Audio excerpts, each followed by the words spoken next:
స్నేహితులారా, ఈ సమయాన్ని బట్టి దేవునికి వందనాలు తెలియజేస్తూ ఉన్నాను.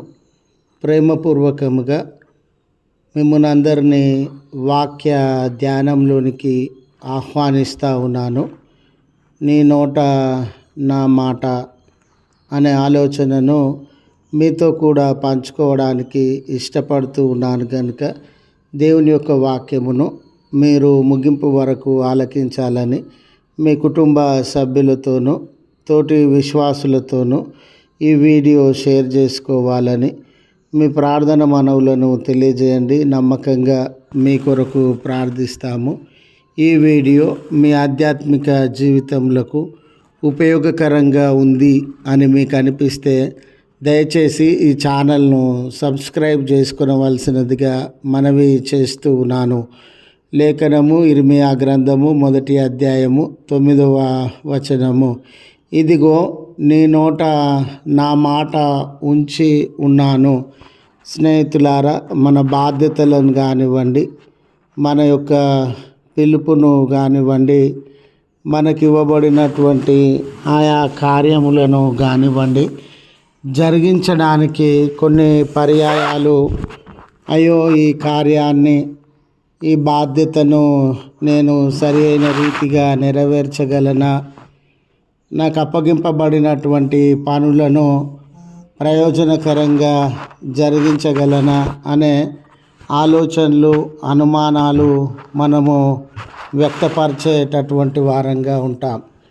ఎందుకనంటే ఆ బాధ్యత విషయంలో మన వైపు, మన శరీరం వైపు, మన జ్ఞానం ఎంత, మన తెలివి ఎంత, మన చదువు ఎంత, మన అనుభవం ఎంత అని పరిశీలన చేసుకొని, నా అనుభవము చాలా తక్కువగా ఉండింది, నా వయసు చాలా తక్కువగా ఉండింది, నా జ్ఞానం కానివ్వండి, నా అనుభవం కానివ్వండి ఈ బాధ్యతను నెరవేర్చడానికి సరిపోయినటువంటివి కావు అని దిగులు చెందేటటువంటి వారంగా ఉంటాం.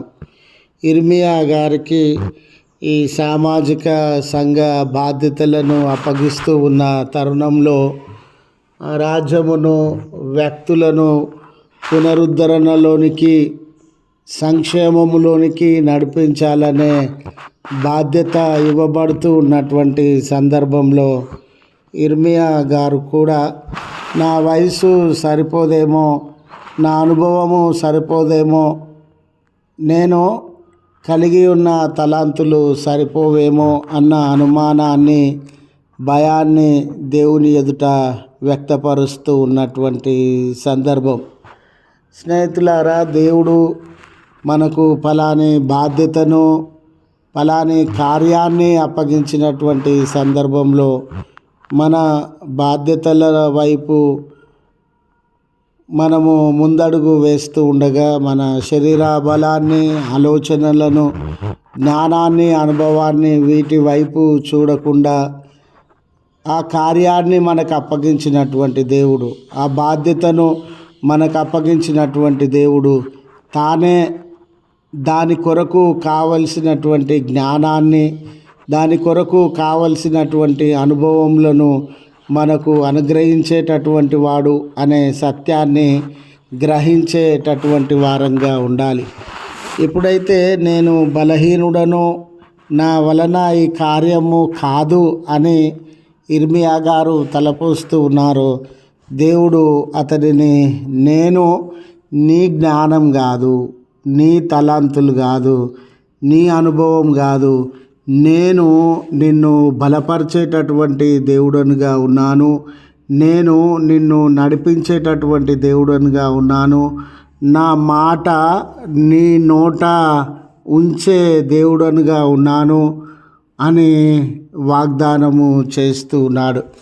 ఈరోజు కూడా నీ కార్యములలో, నానా కార్యములలో అయ్యో ఇది నా అనుభవం అండి, సరిపోదండి, పనికి రాదండి అని మనము తలపోస్తూ ఉన్నటువంటి వేళ దేవుడు మనల్ని బలపరిచేటటువంటి దేవుడని, మనము మన బలహీనతల వైపు చూసి కృంగిపోకుండా, మన యొక్క జ్ఞానము కొదువగా ఉందని, వనరులు కొదువగా ఉన్నవని, ఈ బాధ్యత పెద్దదిగా, శత్రువులు పెద్దవారుగా ఉన్నారని కృంగిపోకుండా దేవుని మీద ఆధారపడాలని మనవి చేస్తూ ఈ మాటలను ముగిస్తూ ఉన్నాను. ప్రార్థించుదము. కృపగల తండ్రి, మహోన్నతుడా, నీ పరిశుద్ధ నామమునకు వందనాలు చెల్లిస్తూ ఉన్నాం. పరిశుద్ధ దేవుడవు, మా బాధ్యతలు, పనులు లేదా మేము అనుభవించుచు ఉన్న స్థితిగతులు ఎంత భయంకరమైనవైనను, ఎంత గందరగోళాన్ని సృష్టించగలిగినవైనను మా అనుభవం కాదయ్యా, మా ఆలోచన కాదయ్యా.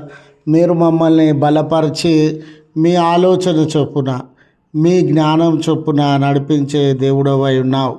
ఈ దినం మా పనులలో కానీ, బాధ్యతలలో కానీ, నిర్ణయాలలో కానీ మా మీద మేము ఆధారపడాలనుకోవట్లేదు. మీ మీద ఆధారపడుతూ ఉండగా మీ నడిపింపు దయచేయవలసినదిగా మనవి చేస్తూ ఉన్నాం.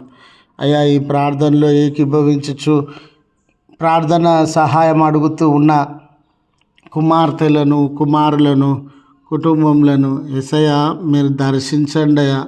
వారిని బలపరచండి అయ్యా. వారిలో ఉన్న కొరతలను, ఇబ్బందులను దూరపరచండి అయ్యా. మీ కార్యాన్ని వారి జీవితాలలో జరిగించండి అయ్యా. ఈ దినపు దీవెనలతో వారిని దర్శించండి అయ్యా. వెడ్డింగ్ యానివర్సరీస్, బర్త్డేస్ జరిగించుకొనుచు అయ్యా మీకు కృతజ్ఞత చెల్లించుచు మీ వైపు తేరి చూస్తూ ఉన్న బిడ్డలలో మీ కార్యములను జరిగించి వారి హృదయములను తృప్తిపరచుమని క్రీస్తు పేరట వేడుకొనుచు ఉన్నాము తండ్రి. ఆమెన్. తండ్రి, కుమార, పరిశుద్ధాత్మ త్రియేక దేవుని దీవెన మనకు తోడై ఉండి మనలను కాపాడునుగాక. ఆమెన్.